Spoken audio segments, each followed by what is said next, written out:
ꯃꯇꯝ ꯑꯃꯗ ꯑꯋꯥꯕ ꯈꯥꯡꯗꯨꯅ ꯑꯔꯩꯕ ꯁꯦꯟ ꯇꯤꯡꯈꯤꯕꯒꯤ ꯈꯨꯗꯣꯡꯆꯥꯕ ꯇꯣꯝꯆꯧꯅ ꯉꯁꯤ ꯐꯪꯂꯤ꯫ ꯇꯣꯝꯆꯧꯒꯤ ꯁꯦꯟꯗꯥꯟ ꯂꯝꯕꯤꯁꯤ ꯏꯝꯐꯥꯜ ꯁꯍꯔꯗ ꯂꯩꯕ ꯑꯆꯧꯕ ꯀꯔꯕꯥꯔ ꯇꯧꯕ ꯃꯤꯁꯛ ꯈꯔꯗꯒꯤ ꯇꯝꯂꯛꯄꯅꯤ꯫ ꯃꯈꯣꯏꯅ ꯂꯝꯗꯝꯁꯤꯒꯤ ꯌꯨꯝ ꯁꯣ ꯄꯨꯝꯅꯃꯛ ꯄꯥꯏꯕ ꯉꯝꯃꯤ ꯍꯥꯏꯕꯁꯤ ꯍꯧꯖꯤꯛꯇꯤ ꯇꯣꯝꯆꯧꯅ ꯃꯈꯣꯏꯒ ꯇꯤꯟꯅꯔꯨꯕꯗꯒꯤ ꯈꯪꯂꯛꯏ꯫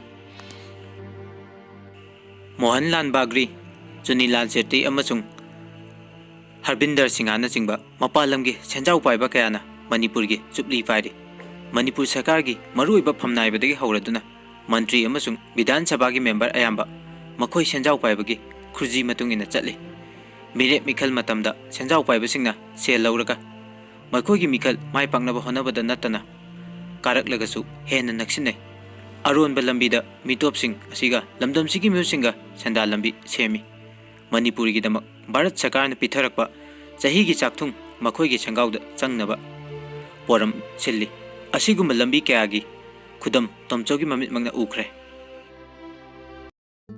ꯅꯣꯡꯃꯒꯤ ꯅꯨꯃꯤꯗꯥꯡ ꯆꯨꯅꯤꯂꯥꯜ ꯁꯦꯇ꯭ꯔꯤꯒꯤꯗ ꯇꯣꯝꯆꯧꯅ ꯊꯕꯛꯀꯤ ꯋꯥꯔꯤ ꯁꯥꯟꯅꯔꯤꯉꯩ ꯇꯦꯂꯤꯐꯣꯟ ꯂꯥꯛꯈꯤ꯫ ꯃꯗꯨ ꯂꯝꯗꯝꯁꯤꯒꯤ ꯃꯨꯈ꯭ꯌ ꯃꯟꯇ꯭ꯔꯤꯒꯤ ꯑꯣꯏꯔꯝꯃꯤ꯫ ꯆꯨꯅꯤꯂꯥꯜ ꯁꯦꯇ꯭ꯔꯤꯖꯤꯅ ꯇꯣꯝꯆꯧꯗ ꯈꯪꯍꯜꯂꯛꯈꯤ꯫ "ꯇꯣꯝꯆꯧ ꯕꯥꯕꯨ, ꯃꯨꯈ꯭ꯌ ꯃꯟꯇ꯭ꯔꯤꯅ ꯀꯧꯔꯤ, ꯑꯩ ꯃꯥꯒꯤ ꯕꯪꯒ꯭ꯂꯣꯗ ꯆꯠꯄ ꯇꯥꯔꯦ"꯫ "ꯀꯔꯤ ꯃꯔꯝꯒꯤꯅꯣ ꯁꯦꯇ꯭ꯔꯤ ꯕꯥꯕꯨ"?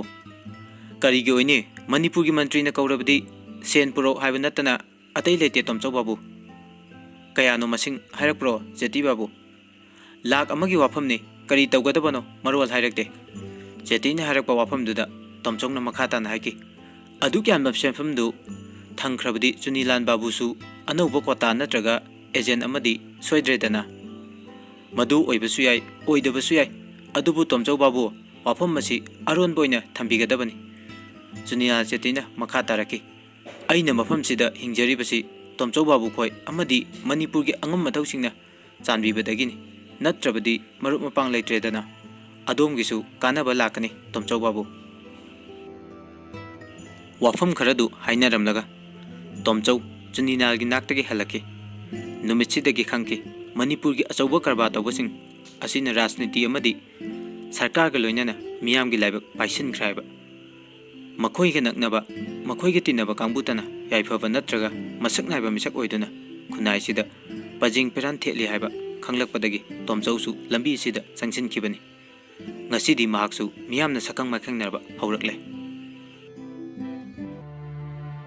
ꯇꯣꯝꯆꯧꯒꯤ ꯄꯥꯎꯇꯥꯛ ꯃꯇꯨꯡ ꯏꯟꯅ ꯂꯨꯄꯥ 1,000ꯒꯤ ꯄꯣꯠ 3,000ꯗ ꯅꯠꯇ꯭ꯔꯒ ꯃꯁꯤꯗꯒꯤ ꯍꯦꯟꯕꯗ ꯁꯔꯀꯥꯔꯗ ꯌꯣꯜꯂꯤ꯫ ꯁꯔꯀꯥꯔꯅ ꯃꯤꯌꯥꯝꯒꯤ ꯌꯥꯏꯐꯅꯕ ꯀꯥꯏꯊꯣꯔꯛꯄ ꯁꯦꯟꯐꯝ ꯀꯌꯥ ꯊꯕꯛ ꯏꯇꯧ ꯇꯧꯗꯨꯅ ꯁꯦꯟ ꯑꯣꯟꯊꯣꯛꯄ ꯐꯥꯎꯕ ꯌꯥꯎꯏ꯫ ꯃꯗꯨ ꯌꯥꯅꯕꯒꯤꯗꯃꯛ ꯎꯄꯥꯏ ꯀꯌꯥ ꯇꯧꯗꯨꯅ ꯇꯣꯝꯆꯧꯅ ꯁꯤꯖꯤꯟꯅꯩ꯫ "ꯗ꯭ꯔꯥꯏꯚꯔ ꯏꯕꯣꯇꯣꯟ, ꯉꯁꯤ ꯅꯣꯡꯃ ꯅꯤꯅꯤꯁꯤ ꯆꯥꯛ ꯆꯥꯕ ꯐꯥꯎꯕ ꯁꯪꯗꯦ"꯫ ꯇꯣꯝꯆꯧꯒꯤ ꯄꯥꯎꯇꯥꯛ ꯃꯇꯨꯡ ꯏꯟꯅ ꯂꯣꯏꯁꯪꯁꯤꯡꯗ ꯄꯣꯠ ꯊꯤꯟꯕ, ꯃꯔꯤ ꯂꯩꯅꯕ ꯃꯤ ꯀꯧꯔꯨꯕ ꯑꯃꯗꯤ ꯁꯦꯜ ꯂꯧꯊꯣꯛ ꯂꯧꯁꯤꯟ ꯉꯥꯛꯇ ꯄꯣꯊꯥꯕ ꯁꯪꯗꯦ꯫ ꯅꯨꯃꯤꯗꯥꯡꯗ ꯆꯥꯛ, ꯌꯨ ꯄꯥꯔꯇꯤ ꯇꯣꯝꯆꯧꯒꯤ ꯌꯨꯝꯗ ꯃꯗꯨꯒꯤ ꯃꯤ ꯑꯌꯥꯝꯕ ꯏꯕꯣꯇꯣꯟꯒꯤ ꯒꯥꯔꯤꯅ ꯀꯣꯏꯆꯦꯟ ꯆꯦꯟꯗꯨꯅ ꯍꯣꯠꯅꯩ꯫ ꯇꯣꯝꯆꯧꯒꯤ ꯑꯇꯤꯊꯤ ꯃꯌꯥꯝ ꯆꯥꯛ ꯈꯥꯡꯕꯗ ꯋꯥꯖꯔꯤꯕ ꯑꯃꯅ ꯊꯔꯣ ꯁꯪꯕꯤꯅꯤ꯫ ꯃꯌꯥꯝꯒꯤ ꯄꯤꯖ ꯄꯤꯊꯛ ꯍꯣꯠꯅꯕꯗ ꯃꯍꯥꯛ ꯇꯞꯇꯥꯅ ꯋꯥꯖꯈꯤ꯫ ꯋꯥꯏ ꯍꯥꯏꯗꯨꯅ ꯋꯥꯀꯠꯐꯝ ꯂꯩꯖꯗ꯭ꯔꯕ ꯊꯔꯣ ꯁꯪꯕꯤ꯫ ꯑꯍꯥꯡꯕ ꯃꯤꯀꯨꯞ ꯑꯃꯗ ꯏꯕꯣꯇꯣꯟꯅ ꯐꯥꯒꯤ ꯇꯧꯔꯛꯑꯦ꯫ "ꯊꯔꯣ, ꯁꯥꯎꯕ ꯐꯔꯕ"?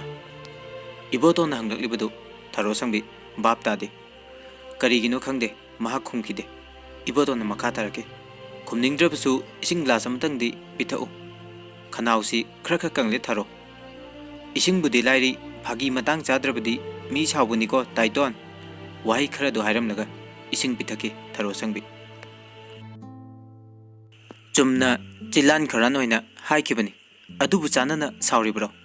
ꯃꯇꯝꯁꯦ ꯌꯥꯝꯅ ꯑꯣꯜꯂꯝꯃꯦꯀꯣ꯫ ꯑꯆꯨꯝꯕ ꯃꯥꯡꯊꯔꯛꯂꯕ ꯁꯃꯥꯖꯁꯤꯗ ꯑꯩꯈꯣꯏꯗꯤ ꯏꯆꯤꯡ ꯆꯤꯡꯅꯖꯔꯦ꯫ ꯐꯥꯒꯤꯔꯥ ꯅꯠꯇꯕ꯭ꯔꯥ ꯍꯥꯏꯕꯁꯨ ꯈꯪꯕ ꯋꯥꯔꯦ꯫ ꯑꯋꯣꯏꯕꯅꯤ ꯊꯔꯣ, ꯍꯧꯖꯤꯛ ꯃꯅꯤꯄꯨꯔ ꯃꯍꯧꯁꯥꯒꯤꯗꯨ ꯅꯠꯇ꯭ꯔꯦ, ꯌꯥꯝꯅ ꯍꯣꯡꯂꯦ꯫ ꯃꯩꯇꯩ ꯈꯨꯟꯅꯥꯏ ꯍꯤꯡꯒꯗꯕ ꯂꯨꯔꯛꯂꯦ"꯫ ꯏꯕꯣꯇꯣꯟꯅ ꯃꯈꯥ ꯇꯥꯔꯛꯈꯤ꯫ "ꯏꯅꯥꯛ ꯈꯨꯟꯕ ꯀꯥꯡꯕꯨꯅ ꯍꯦꯟꯅ ꯈꯨꯟꯒꯠꯂꯛꯄ, ꯂꯥꯏꯔꯕꯅ ꯑꯁꯨꯝ ꯂꯩꯈꯥ ꯇꯥꯗꯨꯅ ꯃꯌꯨꯝ ꯍꯤꯡꯒꯣꯜ ꯂꯤꯡꯕ ꯉꯝꯗ꯭ꯔꯗꯨꯕ ꯃꯄꯥꯟ ꯂꯝꯒꯤ ꯆꯥꯛꯅꯤ ꯐꯤꯅꯤꯕꯗꯨ ꯂꯝꯗꯝꯁꯤꯗꯁꯨ ꯊꯣꯛꯂꯛꯂꯒꯅꯤ ꯃꯇꯝ ꯈꯔꯒꯤ ꯃꯅꯨꯡꯗ"꯫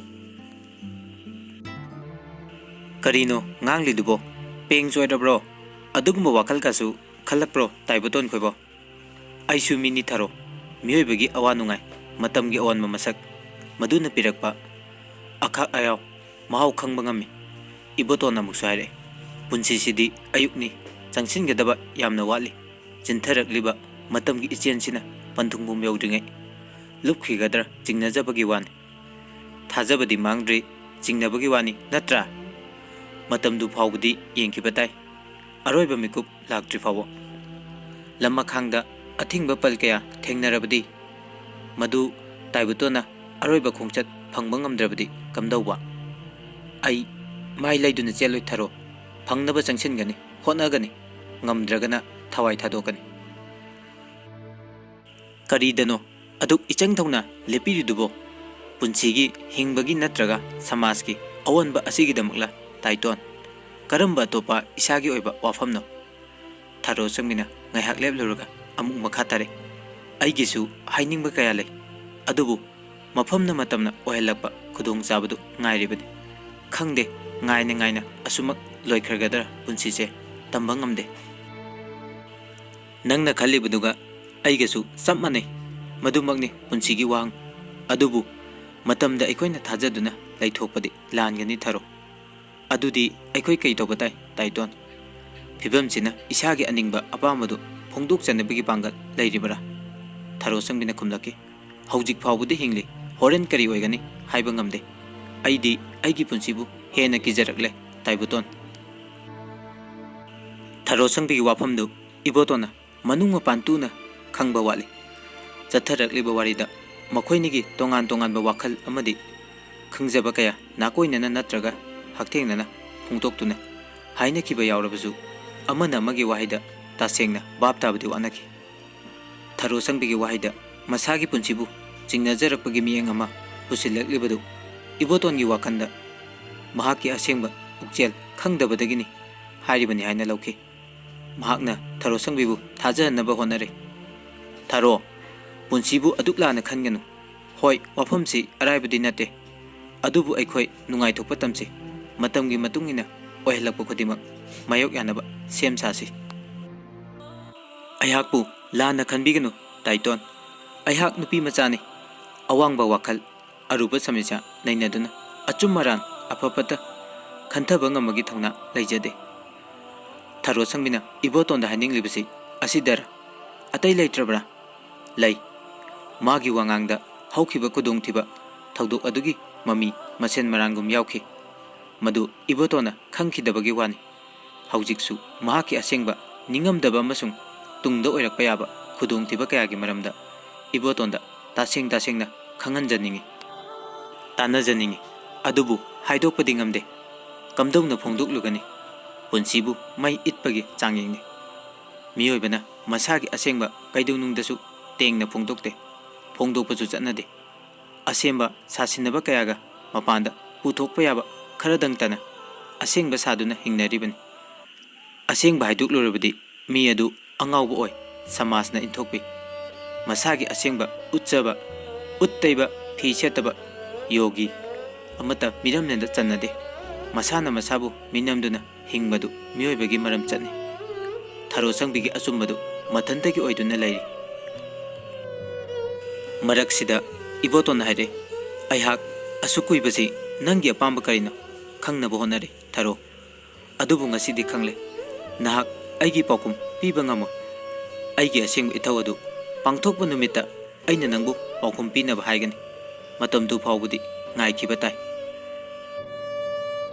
ibotongi sanglaba wai pareng tarurga tharo sangbi kari khumchige khali haidokpadi lai haigadoribaduni luriba aranba wahai amana punsibu lekha tahali wahai amada masagi magun lephanba ngami tharo sangmina ngaya khantaraga khumnake maithiba maipakpa isage khutta lei haina khali taiton mi khudimak apamba tongalamadi yai isage apambadi aidi khangjadri icham chamna hingjarakli adubu khangdre laibakna kari tamnangmadaba isordi khanglamgani panthungna poloi oibadu pamde tharo sang punsigi marik mahau amuktang khangkisi aikhoi matamdu phawbudi yaunaba changsinkiba tai khudongtiba kaya nanglabasu khudak asida bardu changlai mahakna tharo amasung ibotongi wari aroiba wahi tarduna karimlai kadai da chatkadabano aisu khara yauge Bahadurna Tharo Sangbida onsilladuna makha tare. Iche Tharo Babu Chawbuna Sahib Singhi coffee pirau hairei. Bahadurgi wahai tabada makhoi nokminnaki. Loinana Tharo Sangmin haiki. Bahadur nang pu khro coffee do sem lage. Bahadur Sahib Singhi coffee do aigidi yaude ko. Ibotona phagi tawdun hanglaki. Driver bu achaw asang kanana ningsing bibage makhoi di minate natra Bahadur. Tamugi di iche Tharona chanbibada leire. Bahadurna nokladuna khumlai. Coffee da nate apam apamba takhat piyu. Nungai si haiduna phagi tawgani Bahadur ai cha coffee amata thakte. Yudi khar khar thai natra Bahadur. Tharo Sangbisu coffee lonfamdagi pangsilaki. Haudung tumil laibana sapu ngami hainabani Bahadur. Driver nabu thakte haiba thajaningai laibra. Adugidi khangre asukuibasi imina ubadi yaukidre. Tamona cha thakpa iche Tharo. Driver oijarabasu nisa kaya pamda male aikoi tamose. Nangsu nupa maseni haiduna michang changliro. Adubudi changjauda. Haining bahaibada akaiba lete Bahadur. Asengbadi chinban thongi nate thamoigini. Ibotona Bahadur amadi Tharo Sangbigi paukum pirake. Aikhoidi matik chadabanina haibada ipakta pakjarabani. Bahadur coffee se pukro ibungo mi thawai sokpa yaunare makha tanargumchi. Tharo Sangbina piba coffee cup singdu lauraga nokladuna Bahadur chatlamdaida hairami. Nakhoi kosi korang ai khangdre chatle mahak thokre. Bahadur chatkrabana Tharo Sangbina sangom glass ama puthoklaga ibotona pire. Aduga hare sangom sida leire. Tharona makha taraki. Wa ngangbabu yam hairine. Driver oimdaduna kabi lairik lengbaga oiramlabadi yamna phawramgani sinpham onare. Thagat pibogi hairodi sangomsi aina lanpham tokpani. Adubu madugisu matam lakini. Ngasigidi ikairabusu ikaina thak taredana. Aidi taitona sawba amukta yenge ngairakpa kuirabani. Uba supang hek phangde. Sawba hitabra khangde. Haibe ai. Haiduna pangai hainarosi. Aigisu thamoy amadi pali Tharo. Haima awoibaro. Tharo Sangbina nokladuna khumlai. Makha tagi tawrakpada Bahadur changlaga iboton kauthoklare. Mahakna haire. Iboton bu tomchaugi atiti sing garida thilula haina. Angambagi yathang phangmada iboton pantharamdre chatkre. Leptaba matamna kanabu sungai biramde. Tharo Sangbigi punchi khongchatbu numit tha anina ahing nungtin senajarabusu matamgi awa nungai thaudokna namatuna puri.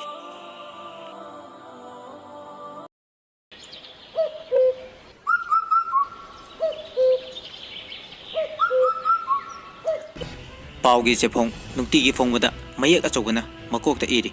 Laisapi amana ijat kannabagidam nupa ama thangna thinkre. Pawadu tiklaina makhatana patharubada khangle. Thaudok adu magi mamo tomchaugida thokpani. Laisabi haribadu atai natre mache Tharo Sangbi oiramle. Pawse aduda iriba maming matha thaudok amadi mafam matam parubada liklai khangaudana tu chungki. Mihun chongkhalaki amasung masaninglaki. Mahak khabar thanamlaga tomchaugi mayumda asengba maro khangba lagle. Liklaina tomchaugi yum yokiba khangaude. Mahak wakhanda luptuna lambida thengnaba mamanabana kaurukpa khumkhide. Mahusadi tomchaugi yum mi tingali. Adubu ngasidi ichik chiklami. Ayuk aduda Bahadur amadi angang singnatana tomchaugi imungi ahal amata lairamdre. Liklaina panthaba laitana Bahadur da hangke. Ta Bahadur ine khoi mama khoide loina chatkre. Kadaida chatkibano. Liklagi ngangamdaba wahang tabada Bahadur na khumlai. Aingonda hairambadi police station dagi hospital yogani hai. Atai thoidokpadi hairamde. Ta Bahadur ngarang thokkibar thokdoktu kamaina tawkibano. Tada khangaudra. Ai karimta khangaudre. Khangaude haiba. Liklai khudak aduda makha tarake. Aikoi isedi kamdaukrage. Bahadur gi pakum phangdringe amuksu hanglai. Asokpadu kaya thina sokkibano Ta Bahadur. Khar thina sok male. Phare aikoi isedi iche Tharodi police na pukre. Makha tabadi ai khangdre. Bahadur gi pakum tarurga liklai makhut chiklaiduna ngayak lairuga makha hanglaki. Ta Bahadur sanatomba kaidok lakpano kaya thengna ngana lakhi. लिक्लाई की वहांग ताबदा बहादुर चंगकने महांगना निंगसिंगबा याबा निंगसिंगलगा खुमलकी सनातोंबा लाकपा अई खंगहौद्रे मादी युमसिगी मी अमगुम अयाम्बा मतमदा चंगथोक चंगजिन तौबनी अइना खंगबा हाइबाबु महाक थांगना सोक्तुना लाउरकपदो अदुदा कैदरबा ता बहादुर लिक्लाइना ngaingamdana haire jingnarunu ta bahadur uhoba asengbado tambiu sanatomba thangna soklaba matungda babuni koidaw laurki khudaktuda aina chenselubada sanatomba ina pumangangduna lerimi adudagi kamdokraba wahaiduga loinana liklai tayangda soiba hengalai bahadurna makha tarake matamdu phawba ise tharugi khutta thang paiduna lerimi aina mangondagi thang munki matam sitadi babu chawbana sanatomba asokpadu senanaba honaramle matung kamdau kharbage ta bahadur aisu sanatomba asokpa mafamdagi I thoklibadu upay ma tawduna khaknaba honabada babu chawbagi mateng pangke sanatomadi masadu I thokmankibana soktharaduna wakana ngangba ngamdre phibamduda babu chawbuna sanatomba bo engonda sinaramlaga gari thawduklui gari da sanatomba hapkatlaga ayamadi babunina senaduna layeng bachatke aikhoi ichedi kamdau kharge ta bahadur iche tharodi aina layeng sangdagi halaklaba matungda chatkhibani mahangna chatkibada kana loinake kanamta loinakide police ki gari da hablaga pukhibani bahadur gi pakhum tabada liklai ngahak tumina lepke mahak karigumba khara khanba mali ngahak lairaga liklai na harake aikhoi ichebu police na puramdaida kari hanglami kanaga wari watai taunaki ta bahadur khangbi hobra madugi wadu sangkre ai layeng sangda laingai babu chawuga babuni ga chatkre ngaihak leiraga sanatomgi mama amadi atai mi khara layeng sangda lakle aina iboton driver gi gari da yumda halaki aina changkhibada mi yamna lairamle kana no haibadi khangde matamduda iche tharo angau bigum mahusaga manadaba wanganglami aina khanbada kanagumna iche tharobu fubi kiba chaibi kiba yawo male mahak mamai mami ipom pom ui matamduda babunina police ki misak kharada pau tambasu ui police ki mi amana iche tharoda wa khara hangke adudagi ngahak leraga police ki gari da iche tharo pukre liklai bahadur gi wari mathang tarubada laiba yaraktre pungning langtaknabana mahak laifam khanglaktre mamai nganglakle sor chawkhalakle liklai na bahadur gi mamangda leplingai tomchau unaba mi khara changlai bahadur na makoida tomchau leite haina khangan ki adubu changlakliba nupa kharaduna khabar amadi ngarang thokriba thawdo adugi maram khangnaba bahadur da hanglake bahadur su mana khumba yaba khumawi makoi gi wahi amuk taramdana liklai thoklake lambi da liklai na khali pawasi mama apan bi tarabdi kari oigani haujik mache tharo sangmina kamdauramgani kaya tamthiba sajat chattuna sanatomada mache na thangna thengirbana wahang mayamasi makokta lakpada liklai thajaba ngamde mong hadabi tharo sangmina asigumba oithoktaba thabak tarungani haibasi liklai thajaba ngamde adubu mamina uhoba bahadur gi paukhum tarurga liklai yadaba sungamde haujikti